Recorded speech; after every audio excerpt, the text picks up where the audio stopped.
ನನ್ನ ಹೆಂಡತಿ ಕಡೆ ಅವಳು ಯಾಕೆ ನಿನ್ಗಿಲ್ವಾ? ಒಳ್ಳೆ ಹುಡುಗಿನೂ ಕರೆಸ್ತಾ ಇದ್ದೀನಿ. ಕುದುರೆ ಊಟದಂಗಿದೆ. ತುಂಬಾ ಚೆನ್ನಾಗಿದ್ದಾಳೆ. ಇಲ್ಲ ಮೇಡಮ್, ಅವನೇ ತಗೊಂಡು ಹೋಗ್ಬಿಡ್ತೀನಿ. ಮಗಳೇ ಬಾಮ್ಮ. ಮಾತುಕತೆ ಹೆಂಗೆ ಅಂದೆ? ನಿಮ್ಮ ಮಗನಿಗೋಸ್ಕರ ಒಳ್ಳೆ ಹುಡುಗಿನೂ ಕರೆಸ್ತಾ ಇದ್ದೀನಿ. ಹುಡುಗಿ ಇಲ್ಲ ಮೇಡಮ್, ಅವನೇ ತಗೊಂಡು ಹೋಗ್ಬಿಡ್ತೀನಿ. ಅವ್ರಲ್ಲ ಮಾತುಕತೆ ಹೆಂಗೆ ಅಂದೆ? ವಾಕಿ ಟಾಕಿಲ್ ಮಾತಾಡ್ತೀನಿ. ನಿನ್ಗೈತೆ ಯಾಕೆ ನಿನ್ಗಿಲ್ವಾ? ಮಗಳೇ ಬಾಮ್ಮ. ಹೆಗ್ಗಣಕ್ಕೆ ಜಿರಾಫೆಗೆ ಕುದುರೆ ಊಟದಂಗಿದೆ. ಮಗಳು ತುಂಬಾ ಚೆನ್ನಾಗಿದ್ದಾಳೆ. ತುಂಬಾ ಚೆನ್ನಾಗಿದೆ. ನನ್ನ ಹೆಂಡತಿ ಕಡೆ ಅವಳು. ನನ್ನ ಹೆಂಡತಿ ಕಡೆ ಅವಳು ಯಾಕೆ ನಿನ್ಗಿಲ್ವಾ?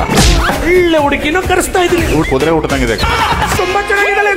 ಹುಡುಗಿ ಇಲ್ಲ ಮೇಡಮ್, ಅವನೇ ತಗೊಂಡು ಹೋಗ್ಬಿಡ್ತೀನಿ. ಶನಿವಾರ ಮತ್ತು ಭಾನುವಾರ ರಾತ್ರಿ 9 ಗಂಟೆಗೆ.